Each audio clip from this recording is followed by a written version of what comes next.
Hello everyone, welcome to ESP English Educare. Dear students, in today's session, I am going to discuss about the chapter Babar Ali, written by Samarpit Mukherjee Sharma. So first, let us see about the author.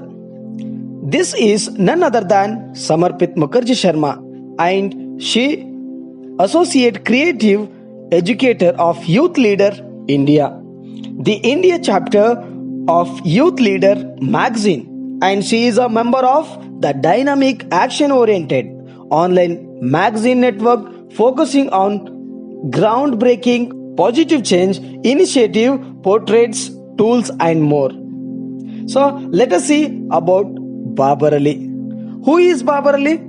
As you can see, he is the Babar Ali. Can you just believe? This person had become the headmaster of a school at the age of 16 years old. Yes, you need to believe that Babar Ali, had become a headmaster at the age of 16 years old. Just 16 years old. And who are these people now? As you can see, these people are young achievers. See, this person is Angad Dairani, a creator of first 3D printers in India, and at the age of 7 or 8 years old, and he had created his own robot also.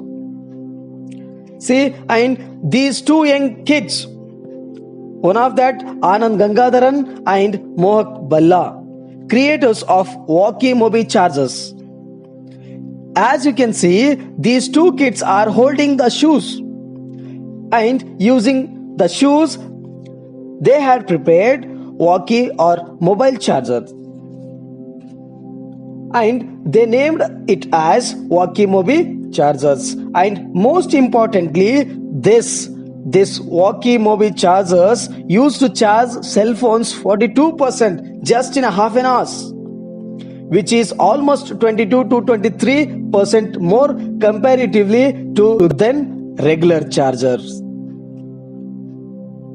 And if you can see this young kid here, he is Kautilya Pandit, a young genius who is just 10 years old, and he is known as Google Boy, and his IQ level is 130 points. At the age of 10 years, usually kids have 100 to 110 or 120 at the match, and he has 130 points, and that is not less number of points. I'm talking about, because each and every point's IQ level, intelligent questions level makes a lot of difference. And this girl, young woman, is an author. Melita Tessie, author of a book, Battle of the Spades. At the age of 16 years old, Google will gives information about this girl, saying at the age of 16 years old, when kids are trying to understand what is simile and metaphor, this young lady here has composed her own book at the age of only 16 years old. These are the young achievers. Let me just ask ourselves, let me just ask you, let me just question myself too. How many of us very young achievers, how many of us thought giving something to this world? At the age of 15 or 16 or 17 years old, we will only bother ourselves. We just wept and complained and blamed at the parents that they didn't buy this, that they didn't buy that, they didn't buy anything for us. So like that we are going to complain to the parents. But how many of us thought about the creating something for ourselves? How many of us thought of something giving to this society? How many of us thought about creating something and helping others? No. Here is one such example, Babar Ali. This person at the age of 16 years old educated 800 odd students. And this icon is just best example in today's society. At the age of 16 years old, without having anybody's much of the support, I would say, though had bit support from family members and others, without having any great support from his parents and the society, without blaming the society for not giving him what he wanted, he went on educating 800 odd students, and they were recognized by other institutions and they were taken to their colleges. Let's talk about the Babar Ali now. Who is Babar Ali here? Samarpit Mukherjee Sharma, she is just introducing this icon to the readers and she is setting an example to the world that anybody can achieve. It can willing to achieve, and if you not do something for yourself and the society, no matter how old you grow, you cannot achieve anything. With this icon, let us see how will a person can achieve and can succeed in his own life. ಆತ್ಮೀಯ ವಿದ್ಯಾರ್ಥಿಗಳೇ, ಸಮರ್ಪಿತ ಮುಖರ್ಜಿ ಶರ್ಮಾ ಅವರು ಬರೆದಿರ್ತಕ್ಕಂಥ ಬಾಬರ್ ಅಲಿ ಅನ್ನೋ ತಲೆಬರಹದ ಪತ್ರಿಕೆ ವರದಿ ಒಂದು ಕಥಾನಕದಂತೆ ಮೂಡಿ ಬಂದಿದ್ದು ವಿನೂತನ ಶಿಕ್ಷಣ ಮಾದರಿಯಾಗಿದೆ ಅಂತ. ಇಲ್ಲಿ ಜೀವಂತ ಶಿಕ್ಷಣದ ಎಲ್ಲಾ ಸಾಧ್ಯತೆಗಳನ್ನ ಪರಿಚಯಿಸ್ತದೆ ಅಂತ ಹೇಳ್ತೀವಿ. ಸೊ ಶಿಕ್ಷಣವಿಲ್ಲದ ಮನುಷ್ಯ ಕತ್ತಲೆಯಲ್ಲಿ ನಡೆದಂತೆ ಅನ್ನುವಂಥ ಮಾತುಗಳನ್ನು ನೋಡ್ತೀವಿ. ಸೊ ದೇಶ ಇಂದು ಎಷ್ಟೊಂದು ಮುಂದುವರೆದಿದ್ರು ಕೂಡ ಶಿಕ್ಷಣದಿಂದ ವಂಚಿತರಾದವರೇನು ಕಡಿಮೆ ಇಲ್ಲ ಅಂತ ಹೇಳ್ತೀವಿ. ಸೊ ಹೆಂಗ ಅಂತ ಹೇಳಿದ್ರೆ, ಉಳ್ಳವರು ಶಿವಾಲಯ ಮಾಡುವರು, ನಾನೇನು ಮಾಡಲಿ ಬಡವನಯ್ಯ ಎಂಬ ಅಣ್ಣ ಬಸವಣ್ಣನವರ ಒಂದು ವಚನದಂತೆ ಸ್ಥಿತಿವಂತರು ಶ್ರೀಮಂತರು ತಮ್ಮ ಮಕ್ಕಳನ್ನ ಉತ್ತಮ ಶಾಲೆಗಳಿಗೆ ಕಳಿಸ್ತಾರೆ. ಆದರೆ ಬಡವರಿಗೆ ಅದು ಹೇಗ್ ಸಾಧ್ಯ ಹೇಳಿ? ಸೊ ಬಡ ತಂದೆ ತಾಯಿಗೆ ಆ ಯೋಗ್ಯತೆ ಇರೋದಿಲ್ಲ ಅಂತ ಹೇಳ್ತಾ ಇರ್ತೀವಿ. ಅಂತಹ ಅವಕಾಶದಿಂದ ವಂಚಿತರಲ್ಲಿ ಪಶ್ಚಿಮ ಬಂಗಾಳದ ಮುರ್ಷಿದಾಬಾದ್ ಜಿಲ್ಲೆಯ ಗಂಗಾಪುರ ಹಳ್ಳಿಯ ಹೊರವಲಯದ ಬಪ್ತಾ ನಿವಾಸಿಯಾಗಿರ್ತಕ್ಕಂಥ ನಾಸಿರುದ್ದೀನ್ ಶೇಖ್ ವೃತ್ತಿಯಿಂದ ಸೆಣಬು ವ್ಯಾಪಾರಿ. ನಾಸಿರುದ್ದೀನ್ ಕಡುಬಡತನದಿಂದ ಬಂದವ, ಬಡತನದ ಬೆಗೆಯಲ್ಲಿ ಬೆಂದವ, ಬಡತನದಲ್ಲಿ ಕಂಡುಕೊಂಡ ನೋವು ಅಷ್ಟಿಷ್ಟ ಅಲ್ಲ ಅಂತ ಹೇಳ್ತಾ ಇರ್ತೀವಿ. ಕಾರಣಕ್ಕಾಗಿ ಆತನ ಶಾಲೆ ಅರ್ಧಕ್ಕೆ ನಿಂತಿದ್ದು ಅಂತ. ತನಗೆ ಶಾಲೆ ಕಲಿಯುವ ಯೋಗ ಬರಲಿಲ್ಲ ಎಂಬ ನೋವು ಆತನಿಗೆ ಇಂದಿಗೂ ಕಾಡ್ತದೆ ಅಂತ. ತನ್ನ ಈ ಸ್ಥಿತಿ ತನ್ನ ಮಕ್ಕಳಿಗೆ ಬರದಿರಲಿ ಎಂಬ ವಿಚಾರದಿಂದ 4 ಮಕ್ಕಳಲ್ಲಿ ಒಬ್ಬನಾದ ಬಾಬರ್ ಅಲಿಯನ್ನು ಶಾಲೆಗೆ ಕಳಿಸ್ತಾನೆ ಅಂತ. ಸೊ ಶಿಕ್ಷಣದ ಮಹತ್ವ ಅರಿತಿದ್ದ ನಾಸಿರುದ್ದೀನ್ಗೆ ಅದೇ ನಿಜವಾದ ಧರ್ಮ ಎಂಬ ಒಂದು ನಂಬಿಕೆ ಆತನಿಗೆ ಮೂಡ್ತಾ ಇತ್ತು ಅಂತ. ತಂದೆಯ ಕನಸು ಸಾಕಾರಗೊಳಿಸಲು ಬಾಬರ್ ಅಲಿ ತಾನು ಕಲಿಯುವ ಬಡ ಮಕ್ಕಳಿಗೆ ಕಲಿಸುವ ಪವಿತ್ರ ಕಾರ್ಯದಲ್ಲಿ ಮುಂದಾದ ಅಂತ. ಸೊ ಕಲಿಸುವ ಕೆಲಸ ಒಟ್ಟೊಟ್ಟಿಗೆ ನಡೆದರೆ ಯಾರು ಬೇಕಾದ್ರೂ ಪವಾಡ ಮಾಡಬಲ್ಲರು ಎಂಬುದಕ್ಕೆ ಬಾಬರ್ ಅಲಿ ಒಬ್ರು ಮಾದರಿಯಾಗಿದ್ದಾನೆ ಅಂತ ಹೇಳ್ತಾ ಇರ್ತೀವಿ. ಸೊ ಅದಕ್ಕಾಗನೆ ಭಾರತದ ಭಾಗ್ಯ ವಿಧಾತೆ ಒಂದ್ ಕಡೆ ಹೇಳ್ತಾರೆ, ನಮ್ಮ ಜೀವನ ಸಾರ್ಥಕವಾಗುವುದು ನಾವು ಎಷ್ಟು ಸುಖ ಸಂತೋಷದಿಂದ ಇದ್ದೇವೆ ಎಂಬುದರಿಂದ ಅಲ್ಲ, ನಮ್ಮಿಂದಾಗಿ ಎಷ್ಟು ಜನ ಸುಖ ಶಾಂತಿ ಸಂತೋಷದಿಂದ ಇದ್ದಾರೆ ಎಂಬುದರಿಂದ ಮಾತ್ರ ಅಂತ ಹೇಳ್ತಾ ಹೋಗ್ತಾರೆ. So dear students, let's see the lesson line by line. Babar Ali must be the youngest headmaster in the world. She writes, Babar Ali must be the youngest headmaster in the world. Not just in a country, he is the just best example in entire world. As he is only 16. Think about this age.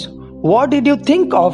This might be just 15, 16 or 17 years old when you are learning this chapter, and when you are watching this YouTube channel, and when you are watching this clip. How many of you could think of educating others? How many of you could think of doing something for yourselves and doing something for your country? I would say very handful, very less comparatively, and all the world person puts together, it's very less, we can say that. Babar ಅಲಿಯು 16ನೇ ವಯಸ್ಸಿನ ಯುವಕನಾಗಿದ್ದು ಪ್ರಪಂಚದ ಅತಿ ಕಿರಿಯ ವಯಸ್ಸಿನ ಮುಖ್ಯೋಪಾಧ್ಯಾಯನಾಗಿದ್ದಾನೆ ಅಂತ. So he is only 16. So ಅವ್ರು ಕೇವಲ 16ನೇ ವಯಸ್ಸಿದವರು ಅಂತ ಹೇಳ್ತೀವಿ. He is a teenager who is in charge of teaching hundreds of students in his family's backyard, where he runs classes for poor children from his village. So ಒಂದೇನು ಅಂತ ಹೇಳಿ ಅತಿ ಚಿಕ್ಕ ವಯಸ್ಸಿನಲ್ಲೇ ಮುಖ್ಯೋಪಾಧ್ಯಾಯರಾಗಿ ಕೆಲಸವನ್ನ ನಿರ್ವಹಣೆ ಮಾಡ್ತಾರೆ. ಜೊತೆಗೆ ಅವರ ಮನೆ ಹಿಂದುಗಡೆ ಆ ಒಂದು ಬಡ ಮಕ್ಕಳಿಗೆ, ಆ ಊರಿಂದ ಬಂದಿರತಕ್ಕಂಥ ಬಡ ಮಕ್ಕಳಿಗೆ ಶಿಕ್ಷಣವನ್ನ ಕೊಡ್ತಾ ಇದ್ರು, ತರಗತಿಗಳನ್ನ ನಡೆಸ್ತಾ ಇದ್ರು ಅಂತ. The story of this young man from Murshidabad in West Bengal is a remarkable tale of desire to learn amid the direst poverty. So our Bangladesh based YL volunteer Tanveer would like to introduce you to this extraordinary change maker. ಬಾಂಗ್ಲಾದೇಶದ ಸ್ವಯಂ ಸೇವಕರಾಗಿರ್ತಕ್ಕಂತಹ ತನ್ವೀರ್ ಎನ್ನುವಂಥವರು ಈ extraordinary change maker ಆಗಿರ್ತಕ್ಕಂತಹ ಬಾಬರ್ ಅಲಿಯವರ ಬಗ್ಗೆ ನಮಗೆ ಪರಿಚಯವನ್ನು ಮಾಡಿಕೊಳ್ಳಿಕ್ಕೆ ಬಯಸ್ತಾರೆ ಅಂತ. Babar wakes up every morning at 7 and starts his day by doing some household chores. So ಒಂದೇನು ಅಂತ ಹೇಳಿದ್ರೆ ಬಾಬರ್ ಅಲಿ ಅವರು ಬೆಳಗ್ಗೆ 7 ಗಂಟೆಗೆ ಹೇಳ್ತಾರೆ. ಸೊ ಎದ್ದಿದ್ದಾದ ತಕ್ಷಣ ಸೊ ಮನೇಲಿ ಇರ್ತಕ್ಕಂಥ ಕೆಲವು ಮನೆ ಕೆಲಸಗಳನ್ನ ಮುಗಿಸಿರ್ತಾರೆ. ಫಾರ್ ಎಕ್ಸಾಂಪಲ್, ಸೊ ತಂದೆನ ಸಹಾಯ ಮಾಡೋದಾಗಿರ್ಬೋದು ಅಥವಾ ತಾಯಿನ ಸಹಾಯ ಮಾಡೋದಾಗಿರ್ಬೋದು. ಸೊ ನಾವುಗಳಿದೀವಿ, ನಮ್ಮನ್ನು ನಾವು ಪ್ರಶ್ನೆ ಮಾಡ್ಕೊಳ್ಬೇಕು, ದಿನ ಬೆಳಗಾದ್ರೆ ನಮ್ಮ ತಾಯಿ ಅಡಿಗೆ ಮನೆಯಲ್ಲಿ ಏನೇನ್ ಮಾಡ್ತಾಳೋ ಅವಳ ಜೊತೆ ನಾವು ಯಾವ ತೀರಿ ಸಹಾಯ ಮಾಡ್ತಾ ಇರ್ತೀವಿ. ಜೊತೆಗೆ ಅಪ್ಪ ಹೊಲಗದ್ದೆಗಳಲ್ಲಿ ಹೋಗ್ಬೇಕಾದ್ರೆ ಅವರನ್ನ ಯಾವ ತರ ನಾವು ಸಹಾಯ ಮಾಡ್ತೀವಿ, ಅಥವಾ ಅಪ್ಪ ಆಫೀಸ್ ಕಡೆ ಹೋಗ್ಬೇಕಾದ್ರೆ ಅವ್ರಿಗೆ ಬೇಕಾಗಿರ್ತಕ್ಕಂಥ ಅಗತ್ಯ ಇರತಕ್ಕಂಥ ವಸ್ತುಗಳನ್ನ ಜೋಡಿಸಿ ಅವರನ್ನ ಕೊಡೋದಾಗಿರ್ಬೋದು. ಎಷ್ಟು ಮಟ್ಟಿಗೆ ನಾವು ಮಾಡಿರ್ತೀವಿ ವಿಚಾರ ಮಾಡಿ. ಸೊ ಒಂದೇನು ಅಂತ ಹೇಳಿದ್ರೆ ಬೆರಳಿಕೆ ಜನ ಮಾತ್ರ ಈ ತರದೆಲ್ಲ ಸಹಾಯ ಮಾಡುವಂತದ್ದು ನಾವು ನೋಡ್ತಾ ಇರ್ತೀವಿ. ಇತ್ತೀಚಿನ ದಿನಗಳಲ್ಲಿ ಮಕ್ಕಳು ತಂದೆ ಅದನ್ನು ಕೊಡಿಸ್ಲಿಲ್ಲ, ತಾಯಿ ಇದನ್ನು ಕೊಡಿಸ್ಲಿಲ್ಲ ಏನೋ ಗೋಳುಗಳೇನೆ ಕೇಳ್ತಾ ಇರ್ತೀವಿ ಹೊರತು ಅಪ್ಪನನ್ನ ಈ ಕೆಲಸದಲ್ಲಿ ನಾವು ಸಹಾಯ ಮಾಡಿದ್ರೆ ಚೆನ್ನಾಗಿರುತ್ತೆ, ಅಮ್ಮನನ್ನ ಅಡಿಗೆ ಮನೆಯಲ್ಲಿ ಅಡಿಗೆ ಮಾಡ್ಲಿಕ್ಕೆ ಸಹಾಯ ಮಾಡಿದ್ರೆ ಚೆನ್ನಾಗಿರುತ್ತೆ ಅನ್ನೋ ಮನಸ್ಥಿತಿ ಇರುವಂತವ್ರು ಬಹಳ ಕಡಿಮೆ ಜನ ಅಂತ ಹೇಳ್ತಾ ಇರ್ತೀವಿ. And then he takes an auto rickshaw first and later walks 5 kilometers to Cossimbazar Rajgovind Sundari Vidyapeeth, where he is class 12th student. So ಒಂದೇನು ಅಂತ ಹೇಳಿದ್ರೆ ಮನೆ ಕೆಲಸ ಮುಗಿದಾದ್ಮೇಲೆ ಬಾಬರ್ ಅಲಿಯು ಆಟೋ ರಿಕ್ಷಾನ ಹತ್ತಾರೆ ಅಂತ. ಸೊ ಆಟೋ ರಿಕ್ಷಾ ಹತ್ತ ತಕ್ಷಣ ತದನಂತರ ಅಲ್ಲಿಂದ 5 ಕಿಲೋಮೀಟರ್ಗಳವರೆಗೆ ನಡೆದುಕೊಂಡು ಹೋಗ್ತಾರೆ. ಸೊ ಎಲ್ಲಿಗೆ ಅಂತ ಹೇಳಿದ್ರೆ ಯಾವ ಒಂದು ಶಿಕ್ಷಣ ಸಂಸ್ಥೆಯಲ್ಲಿ ಅವರು 12ನೇ ತರಗತಿಯನ್ನ ಓದ್ತಾ ಇರ್ತಾರೆ. ಅದು ಯಾವುದು ಅಂತ ಹೇಳಿದ್ರೆ ಕೋಸಿಂ ಬಜಾರ್ ರಾಜಗೋವಿಂದ್ ಸುಂದರಿ ವಿದ್ಯಾಪೀಠ ಅಂತ ಹೇಳ್ತಾ ಇರ್ತೀವಿ. ಸೊ ಆ ಒಂದು ಕಾಲೇಜಲ್ಲಿ ಇವರು ಶಿಕ್ಷಣವನ್ನ ವಿದ್ಯಾಭ್ಯಾಸವನ್ನ ಮಾಡ್ತಾ ಇರ್ತಾರೆ ಅಂತ. Then Babar is a thin and gangly boy who sits in a middle of front row. So ಏನು ಅಂತ ಹೇಳಿದ್ರೆ Babar is a thin and gangly boy ಅಂತ ಹೇಳ್ತೀವಿ. ಸೊ ಗ್ಯಾಂಗ್ಲಿ ಅಂತ ಹೇಳಿದ್ರೆ ಈ ನೆಗೆಟಿವ್ ಪದವಾಗಿರುವಂತದ್ದಲ್ಲ. ಸೊ ಗ್ಯಾಂಗ್ಲಿ ಅಂದ್ರೆ ಅಸ್ವಸ್ಥವಾಗಿ ಅವ್ರ ಕೆಲಸ, ಅವ್ರ ವಿದ್ಯಾಭ್ಯಾಸ ಅದನ್ನ ಮಾತ್ರ ಫೋಕಸ್ ಮಾಡಿರುವಂತ ವ್ಯಕ್ತಿ ಅಂತ ಹೇಳ್ತಾ ಇರ್ತೀವಿ. And is going to sits a middle of front row. ಅವ್ರು ಯಾವಾಗ್ಲೂ ವಿದ್ಯಾರ್ಥಿಗಳ ಮೊದಲ ಸಾಲಿನಲ್ಲಿ ಮಧ್ಯದಲ್ಲಿ ಕೂತು ವಿದ್ಯಾಭ್ಯಾಸವನ್ನು ಮಾಡ್ತಾ ಇದ್ರು, ಜ್ಞಾನಾರ್ಜನೆಯನ್ನ ಪಡಿತಾ ಇದ್ರು ಅಂತ. And studies smart and austere in his blue and white uniform. So ಅವಾಗ್ಲೂ ಒಂದ್ ರೀತಿಯಲ್ಲಿ ಜಾಗರೂಕತೆಯಿಂದ ಬಹಳ ಒಂದ್ ರೀತಿಯಲ್ಲಿ ಜಾಣತನದಿಂದ ಅಭ್ಯಾಸವನ್ನ ಮಾಡಿದ್ರಲ್ದೇನೆ ಅವ್ರು ಏನ್ ಮಾಡ್ತಾ ಇದ್ರು, ಮತ್ತೆ ಈ ಬಿಳಿ ಬಣ್ಣದು ಮತ್ತೆ ಬ್ಲೂ ಬಣ್ಣದಾಗಿರ್ತಕ್ಕಂಥ ಯೂನಿಫಾರ್ಮ್ ಅನ್ನ ಧರಿಸಿರುವಂತವ್ರು ಅಂತ ಹೇಳ್ತೀವಿ. And Babar is a model students. He is also the first member of his family to get a proper education. So ಈ ಇತರರನ್ನ ಹೋಲಿಕೆ ಮಾಡಿದ್ರೆ ಬಾಬರ್ ಅಲಿಯು ಆದರ್ಶ ಮಾದರಿಯ ವಿದ್ಯಾರ್ಥಿ ಆಗಿದ್ರು ಅನ್ನೋಂತ ಮಾತುಗಳನ್ನ ಹೇಳ್ತೇವೆ. ಅದ್ರ ಜೊತೆಗೇನೆ ಇವರೊಬ್ರು ಮಾತ್ರ Babar Ali is a first member of his family to get the proper education. ವ್ಯವಸ್ಥಿತವಾಗಿರ್ತಕ್ಕಂಥ ಶಿಕ್ಷಣವನ್ನ ಪಡಿತಕ್ಕಂಥ ಏಕೈಕ ವ್ಯಕ್ತಿ ಅವರ ಕುಟುಂಬದಲ್ಲಿ ಅಂತ ಹೇಳಿದ್ರೆ ಅದು ಬಾಬರ್ ಅಲಿ ಮಾತ್ರ ಅಂತ ಹೇಳ್ತಾ ಇರ್ತಾರೆ. In school he is on ideal student, but it is what he does after his school hours that intrigues the entire world. So ಒಂದೇನು ಅಂತ ಹೇಳಿದ್ರೆ ಈ ಬಾಬರ್ ಅಲಿ ಅವರು ಇತರ ವಿದ್ಯಾರ್ಥಿಗಳಿಗೆ ಆದರ್ಶ ಪ್ರಿಯರಾಗಿರುವಂತವ್ರು, ಜೊತೆಗೆ ಯಾವ್ದಾದ್ರು ಹೊಸದನ್ನ ಕಲಿಬೇಕು ಎನ್ನುವಂತ ಒಂದು ಆಸಕ್ತಿ ಇವರದಾಗಿತ್ತು ಅಂತ ಹೇಳ್ತಾ ಇರ್ತಾರೆ. ಸೊ ಜಗತ್ತಲ್ಲಿರ್ತಕ್ಕಂಥ ಹೊಸ ಹೊಸ ಆವಿಷ್ಕಾರ ಬಗ್ಗೆ ಆಗಿರ್ಬೋದು ಅಥವಾ ಬೇರೆ ಬೇರೆ ವಿಚಾರಗಳನ್ನ ತಿಳ್ಕೊಳ್ಳಿಕ್ಕೆ ಬಹಳ ಆಸಕ್ತಿದಾಯಕನ ಹೊಂದಿರತಕ್ಕಂಥ ವ್ಯಕ್ತಿ ಬಾಬರ್ ಅಲಿ ಆಗಿದ್ರು ಅಂತ ಹೇಳ್ತೀವಿ. When every other teenager goes to running off to the playing ground and gets busy with football, cricket and other sports, Babar makes his way to an afternoon school where he is the headmaster of a school of 800 students. So ಸರ್ವೇ ಸಾಮಾನ್ಯವಾಗಿ ನೋಡ್ಬೇಕಾದ್ರೆ ಯಾವುದೇ ಒಂದು ಶಾಲೆ ಏನು ಮುಗಿತು ಅಂತ ಹೇಳಿ ಬಂದಾಗ, ಬಿಡ್ತು ಅಂತ ಹೇಳಿ ಬಂದಾಗ, ಸೊ ಎಲ್ಲಾ ಮಕ್ಕಳು ಸ್ಪೋರ್ಟ್ಸ್ ಕಡೆ ಗಮನ ಕೊಡ್ತಾ ಇರ್ತವು, ಆಟ ಕಡೆ ಗಮನ ಕೊಡುವಂಥದ್ದು. ಸೊ ಅದು ಕ್ರಿಕೆಟ್ ಆಗಿರ್ಬೋದು, ಫುಟ್ಬಾಲ್ ಆಗಿರೋದು, ಮಗದೊಂದು ಈ ತರ ಹಲವು ಗೇಮ್ಸ್ ಅನ್ನ ಆಡ್ಲಿಕ್ಕೆ ಮಕ್ಕಳು ಆಶೆಯನ್ನ ಪಡ್ತಾ ಇರ್ತಾರೆ. ಆದ್ರೆ ಅದರ ಬದಲಾಗಿ ಬಾಬರಲ್ಲಿ ಒಬ್ರು ಮಾತ್ರ ಏನಾಗಿದ್ರು ಅಂತ ಹೇಳಿದ್ರೆ, ವಿಚಿತ್ರವಾಗಿ ಏನಂದ್ರೆ ಅವರು ಯಾವ ಸ್ಕೂಲನ್ನು ನಡೆಸ್ತಾ ಇದ್ರು, ಎಲ್ಲಿ ಮುಖ್ಯೋಪಾಧ್ಯಾಯರಿಗೆ ಕೆಲಸವನ್ನ ಮಾಡ್ತಾ ಇದ್ರು, ಸೊ ಆ ಕಡೆ ಆ 800 ಇದ್ದಿರ್ತಕ್ಕಂತ ಶಾಲೆಗೆ ಭೇಟಿಯನ್ನ ಕೊಟ್ಟು ತಮ್ಮ ಕಾರ್ಯವನ್ನ ಮುಂದುವರಿಸ್ತಾ ಇದ್ರು ಅಂತ. ಸೊ ಈ ತರದೆಲ್ಲ ವ್ಯವಸ್ಥೆ ಅಲ್ಲಿ ನಡೀತಾ ಇತ್ತು ಅಂತ. And welcome to Babar Ali school. So Babar Ali school ಯಾವ ತರ ಇತ್ತು ಅನ್ನುವಂಥದ್ದನ್ನ ನೋಡೋಣ ಬನ್ನಿ. It is a dilapidated concrete structure covered in a half-ton posters. So ಏನು ಅಂತ ಹೇಳಿದ್ರೆ, ಬಾಬರಲ್ಲಿ ಅವರ ಶಾಲೆ ಬಹಳ ಶಿಥಿಲವಾಗಿರ್ತಕ್ಕಂಥದ್ದು, ಸೀಳಿಕೆಯನ್ನು ಬಿಟ್ಟಿರ್ತಕ್ಕಂಥದ್ದು ಒಂದು ವ್ಯವಸ್ಥೆ ನಾವು ಕಾಣ್ತಾ ಇದೀವಿ. Concrete structure covered in half turn posters ಅಂತ ಹೇಳ್ತೀವಿ. ಸೊ ಎಲ್ಲೋ ಒಂದ್ ಕಡೆ ಸೀಳಿಕೆ ಆಗಿರ್ತಕ್ಕಂಥದ್ದು, ಬಿದ್ದು ಹೋಗಿರುವಂತಹ ಒಂದು ಕೋಣೆ ಇರ್ತದೆ, ಅದಕ್ಕೆ ಪೋಸ್ಟರ್, ಹಾಫ್ ಟರ್ನ್ ಪೋಸ್ಟರ್, ಹರಿದಂತಹ ಒಂದು ಪೋಸ್ಟರ್ ಇಂದ ಕವರ್ ಮಾಡಿರ್ತಾರೆ. ಸೊ ಆ ತರ ಒಂದು ಇರುವಂತಹ ಒಂದು ಶಾಲೆ ಅಂತ ಹೇಳ್ತೀವಿ. Inside in a tiny dank room behind a desk sits someone even the Queen of England knows by the name and you should too. So ಒಂದೇನು ಅಂತ ಹೇಳಿದ್ರೆ, ಬಹಳ ಸಣ್ಣದಾಗಿರ್ತಕ್ಕಂಥ ಒಂದು ಕೋಣೆಯನ್ನ ಹೊಂದಿರ್ತಾರೆ, ಕತ್ತಲೆಯ ಕೋಣೆ ಅಂತ ಹೇಳ್ತಾ ಇರ್ತೀವಿ, ಒಂದ್ ರೀತಿಲಿ ನೀರಿನಲ್ಲಿ ನೆನೆದಿರ್ತಕ್ಕಂಥ ಕೋಣೆ ಅಂತ ಹೇಳ್ತೀವಿ. ಸೊ ಒಂದೇನು ಅಂತ ಹೇಳಿದ್ರೆ, ಈ ಒಂದು ಶಾಲೆಯ ಮುಖ್ಯಸ್ಥ ಬಾಬರಲ್ಲಿ ಯಾರು ಅಂತ ಹೇಳಿ ಇಂಗ್ಲೆಂಡಿನ ರಾಣಿ ಗೊತ್ತಿದೆ, ಹಾಗಾಗಿ ನಿಮಗೂ ಕೂಡ ಖಂಡಿತವಾಗಿ ಗೊತ್ತಿರಬೇಕಾಗಿರುವಂತದ್ದು ಅಂತ ಹೇಳ್ತಾ ಇರ್ತಾರೆ. And behind the office is a gate that opens to Babar home. So ಒಂದೇನು ಅಂತ ಹೇಳಿದ್ರೆ, ಇಲ್ಲಿ ಬಾಬರಲ್ಲಿ ಅವರ ಆಫೀಸ್ ಕಡೆ ಬಂದಾಗ ಆಫೀಸ್ ಪಕ್ಕದಲ್ಲಿ ಏನಾಗುತ್ತಾ, ಆಫೀಸಲ್ಲಿ ಅದು ಒಂದು ಡೋರ್ ಇರ್ತದೆ, ಬಾಗ್ಲು ಅಂತ ಹೇಳ್ತೀವಿ, ಅದನ್ನ ತೆಗೆದ್ರೆ ಅವರ ಮನೆಯೊಳಗೆ ಎಂಟ್ರಿ ಕೊಡ್ಲಿಕ್ಕೆ ಅನುಕೂಲ ಆಗುವಂತದ್ದು. ಫಾರ್ ಎಕ್ಸಾಂಪಲ್, ನಮ್ಮ ಹಳ್ಳಿ ಕಡೆ ನೋಡ್ತಾ ಇರ್ತೀವಲ್ರಿ, ಕಿರಾಣಿ ಅಂಗಡಿಗಳನ್ನ ನೋಡ್ತಾ ಇರ್ತೀವಿ, ಮನಿ ಒಳಗಿಂದನೇ ಬರ್ತಾರು, ಗ್ರಾಹಕರಿಗೆ ಏನೇನ್ ಬೇಕೋ ಅದನ್ನ ಕೊಡ್ತಾರೆ, ಹಾಗೇನೆ ಮನಿ ಒಳಗೆ ಹೋಗ್ತಾರಲ್ರಿ, ಆ ತರ ಈ ಕಡೆ ಬಾಗಿಲು ಓಪನ್ ಮಾಡಿದ್ರೆ ಸ್ಕೂಲು, ಈ ಕಡೆ ಬಾಗಿಲು ಕ್ಲೋಸ್ ಮಾಡಿದ್ರೆ ಮನೆ. ಸೊ ಆ ತರ ಒಂದು ವ್ಯವಸ್ಥೆ ಆ ಶಾಲೆಯಲ್ಲಿ ಇತ್ತು ಅನ್ನುವಂಥದ್ದನ್ನ ನೋಡ್ತಾ ಇರ್ತೀವಿ. This is where rows of poor underprivileged kids sit under the open blue sky and learn what most children in the modern world pay hundreds of dollars for free. So ಇತ್ತೀಚಿನ ಆಧುನಿಕ ಜಗತ್ತು ಅಂತ ಹೇಳಿ ಬಂದಾಗ, ಯಾವುದೇ ಒಂದು ಮಗುವಿಗೆ ನಾವು ಶಿಕ್ಷಣವನ್ನ ಕೊಡಿಸ್ಬೇಕಾದ್ರೆ ಸೊ ಅದಕ್ಕೆ ಬಹಳ ಖರ್ಚನ್ನ ಮಾಡ್ಬೇಕಾಗ್ತದೆ, ಡಾಲರ್ಸ್ ಗಟ್ಲೆ ಖರ್ಚು ಮಾಡ್ಬೇಕಾಗ್ತದೆ. ಆದ್ರೆ ಇಲ್ಲೊಬ್ಬ ಮುಗ್ಧ ಮನಸ್ಸಿನ ಮನುಷ್ಯ ಬಾಬರಲ್ಲಿ ಪುಕ್ಕಟೆಯಾಗಿ ಎಲ್ಲವೂ ಉಚಿತವಾಗಿ ಶಿಕ್ಷಣವನ್ನ ಕೊಡುವಂತ ಮನಸ್ಥಿತಿ ಅವನು ತಾಳ್ತಾ ಇರ್ತಾನೆ ಅಂತ ಹೇಳ್ತೀವಿ.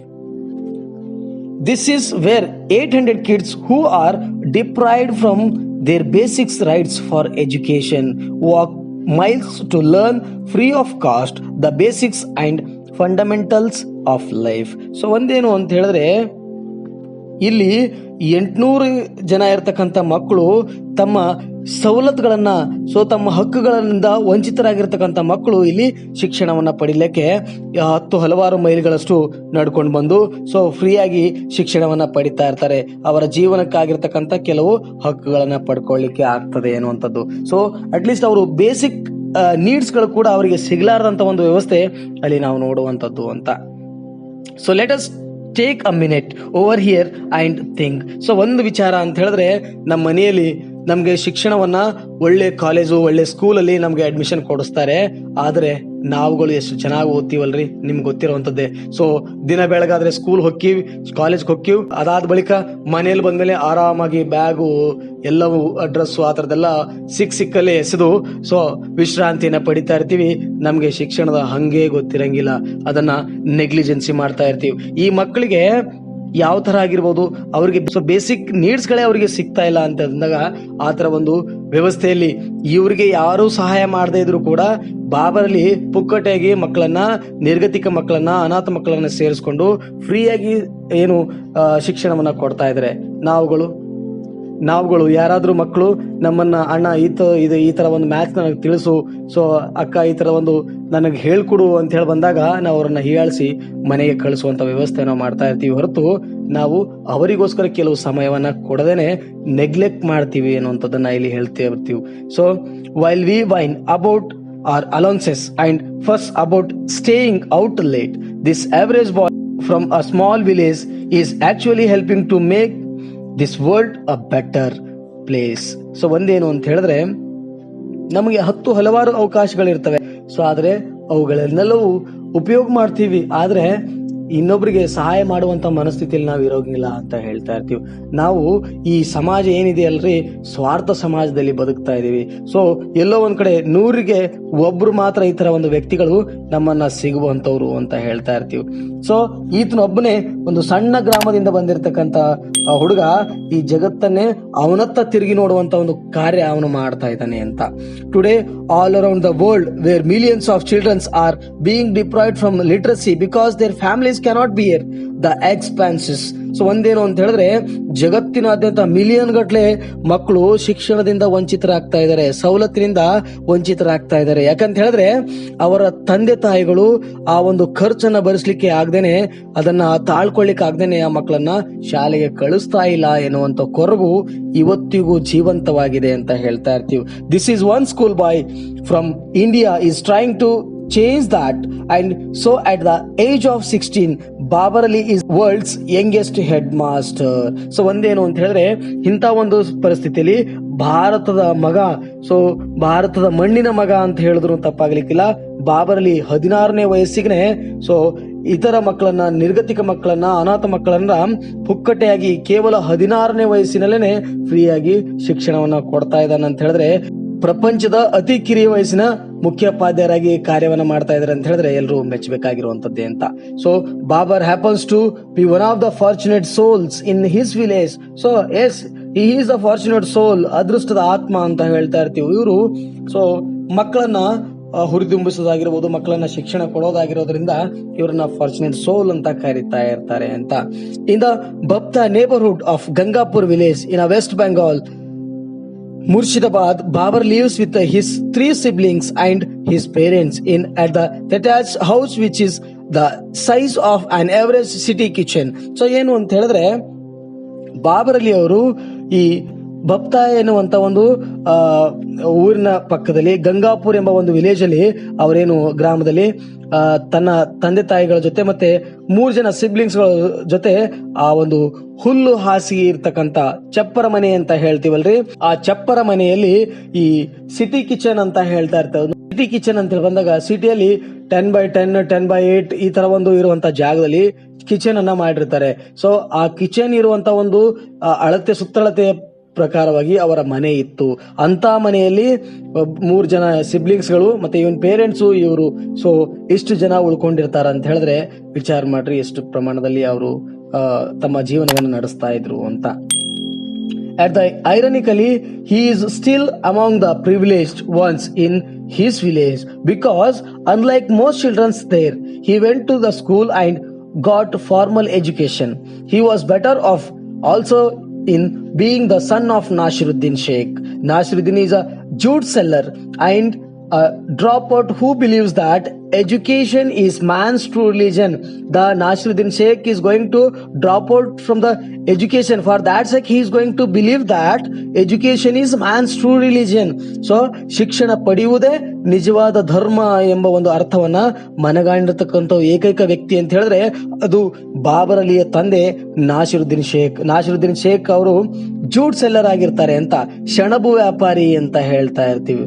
So and who initially support his son's venture with his own income. So ಯಾವಾಗ್ಲೂ ಕೂಡ ಏನ್ ಮಾಡ್ತಾ ಇದ್ರು ನಾಸಿರುದ್ದೀನ್ ಶೇಖ್ ಅವರು ತನ್ನ ಮಗನನ್ನ ಸೊ ಬಂದಂತ ಆದಾಯದಲ್ಲಿ ಅವನನ್ನ ಸಹಾಯ ಮಾಡ್ತಾ ಇದ್ರು, ಸಪೋರ್ಟ್ ಮಾಡ್ತಾ ಇದ್ರು, ಬೆಂಬಲಿಸ್ತಾ ಇದ್ರು ಅಂತ. And coming from privileged family, Babar realized he must do something for other children in this village. So ಬಡತನದಿಂದ ಬಂದಿರತಕ್ಕಂತ ನಿರ್ಗತಿಕರು ಆಗಿರ್ತಕ್ಕಂಥ ಮಕ್ಕಳನ್ನ ಸೇರಿಸ್ಕೊಂಡು ಏನಾದ್ರೂ ಒಂದು ಸಹಾಯವನ್ನ ಮಾಡೋಣ, ಏನಾದ್ರೂ ಒಂದು ಆವಿಷ್ಕಾರವನ್ನ ಮಾಡೋಣ ಅಂತ ಹೇಳಿ ಅವರು ಪಣವನ್ನ ತೊಡ್ತಾ ಇರ್ತಾರೆ ಅಂತ. So Even though children are provided free education, sending children to school is not entirely free of cost. So ಒಂದರ್ಥದಲ್ಲಿ ಹೇಳೋದಾದ್ರೆ ಮಕ್ಕಳನ್ನ ಶಿಕ್ಷಣವು ಉಚಿತವಾಗಿ ಕೊಡ್ತಾ ಇದ್ರು, ಆದ್ರೆ ಶಾಲೆಯಲ್ಲಿ ಬೇರೆ ಬೇರೆ ಖರ್ಚು ವೆಚ್ಚಗಳು ಇರ್ತಾವಲ್ರಿ, ಅದಕ್ಕೆ ಅದು ಫ್ರೀ ಆಗಿರ್ಲಿಲ್ಲ ಎನ್ನುವಂತ ಮಾತುಗಳನ್ನ. Although the children are taught for free, they still have to pay for uniforms, books, etc. So ಶಿಕ್ಷಣ ಉಚಿತವಾಗಿ ಕೊಟ್ಟರು ಕೂಡ ಅದರಲ್ಲಿ ಈ ಬುಕ್ಸ್ ಅಂತ ಹೇಳ್ತೀವಿ, ಯೂನಿಫಾರ್ಮ್ ಅಂತ ಹೇಳ್ತೀವಿ, ಅದಕ್ಕೆಲ್ಲ ಹಣ ಸಂದಾಯ ಮಾಡಬೇಕಾಗ್ತದೆ, ಹಣವನ್ನು ಕೊಡಬೇಕಾಗ್ತದೆ, ಖರ್ಚು ಮಾಡಬೇಕಾಗ್ತದೆ ಅಂತ. That is why a lot of families cannot afford to send their children to school. So ಅದಕ್ಕಾಗನೆ ಈ ಥರದೆಲ್ಲ ಖರ್ಚುಗಳನ್ನು ನಿಭಾಯಿಸ್ಲಿಕ್ಕೆ ಆಗೋದಿಲ್ಲ ಅನ್ನುವಂಥ ಕಾರಣಕ್ಕಾಗಿ ಇತರ ಪೇರೆಂಟ್ಸ್ಗಳು ಏನ್ ಮಾಡ್ತಾ ಇದ್ರು, ಕುಟುಂಬಗಳು ತನ್ನ ಮಕ್ಕಳನ್ನ ಶಾಲೆಗೆ ಕಳಿಸ್ಲಿಕ್ಕೆ ಹೆದರ್ತಾ ಇರ್ತಾರೆ ಅಂತ. And thus instead of going to school, most of boys help out their families by working as mechanics, day laborers, grass cutters, livestock herders, etc. So ಶಾಲೆಗೆ ಹೋಗೋದ್ರ ಬದಲಾಗಿ ಕೆಲವು ಹುಡುಗರು ಏನ್ ಮಾಡ್ತಾ ಇದ್ರು ಅಂತ ಹೇಳಿದ್ರೆ ಮೆಕ್ಯಾನಿಕ್ ಆಗಿ ಕೆಲಸ ಮಾಡ್ತಾರೆ, ಡೇ ಲೇಬರ್ಸ್ ಆಗಿ ಕೆಲಸ ಮಾಡ್ತಾರೆ, ಹುಲ್ಲು ಕಟ್ ಮಾಡೋದ ಕೆಲಸಗಾಗಿ ಆಗ್ಲಿ ಅಥವಾ ಗೋದಾಮ್ಗಳಲ್ಲಿ ಕೆಲಸ ಮಾಡೋದಾಗಿ, ಹೀಗೆ ಹಲವಾರು ಕೆಲಸಗಳನ್ನ ಮಾಡ್ತಾ ಇರ್ತಾರೆ, ತಮ್ಮ ಫ್ಯಾಮಿಲಿಗೆ ಸಪೋರ್ಟ್ ಮಾಡ್ತಾ ಇರ್ತಾರೆ ಅಂತ. Then whereas girls work as maid servants in the village where they cook, clean, wash clothes and dishes for their employees. So ಒಂದೇನು ಅಂತ ಹೇಳಿದ್ರೆ ಬಾಯ್ಸು, ಹುಡುಗರು ಆ ತರದೆಲ್ಲ ಕೆಲಸ ಮಾಡಿದ್ರೆ, ಹುಡುಗಿಯರು ಏನ್ ಮಾಡ್ತಾ ಇದ್ರು ಅಂತ ಹೇಳಿದ್ರೆ ಗರ್ಲ್ಸ್ ಗಳೆಲ್ಲ ಈ ಮನೆ ಕೆಲಸಗಳಾಗಿರ್ಬೋದು, ಅಡಿಗೆ ಮಾಡೋದಾಗಿರ್ಬೋದು, ಅಥವಾ ಬಟ್ಟೆಗಳನ್ನ ತೊಳೆಯೋದಾಗಿರ್ಬೋದು, ಮತ್ತೆ ಅಡಿಗೆ ಬೇರೆ ಬೇರೆ ಕೆಲಸಗಳನ್ನ ಇತರ ಎಂಪ್ಲಾಯೀಸ್ ಗಳಿಗೆ ಒಂದು ಸಹಾಯಸ್ತವನ್ನ ಮಾಡ್ತಾ ಇದ್ರು ಅಂತ. ಈ ತರ ಒಂದು ವ್ಯವಸ್ಥೆಯಲ್ಲಿ ನಡೀತಾ ಇತ್ತು. ಬಾಬರಲ್ಲಿ wanted to change this. So ಇದನ್ನೆಲ್ಲ ನೋಡ್ತಕ್ಕಂಥ ಈ ಚಿತ್ರಣವನ್ನ ಸ್ವಲ್ಪ ಬದಲಾವಣೆ ತರೋಣ ಅನ್ನುವಂತ ಒಂದು ಆಶಯ ಈ ಬಾಬರ್ಲಿ ಅವರಿಗೆ ಮೂಡ್ತದೆ ಅಂತ. That is why he took initiative of opening his very own school. So ಹಾಗಾಗಿನೇ ಇವ್ರು ಏನ್ ಮಾಡ್ತಾ ಇದ್ರೆ, ಸ್ವಲ್ಪ ಬದಲಾವಣೆ ತರೋದಕ್ಕೋಸ್ಕರನೇ ಇವರು ತನ್ನ ಒಂದು ಸ್ವಂತದಾಗಿರ್ತಕ್ಕಂಥ ಶಾಲೆಯನ್ನ ಈ ಮಕ್ಕಳಿಗೋಸ್ಕರನೇ ಓಪನ್ ಮಾಡಿರ್ತಾರೆ ಅಂತ. ಸೊ ಅದುವೇ ಆನಂದ್ ಶಿಕ್ಷಾ ನಿಕೇತನ ಅಂತ ಹೇಳ್ತೇವೆ. So this is one of the one mark question, we can say that Anand Shiksha Niketan. So remaining part will continue the next class. Thank you everyone.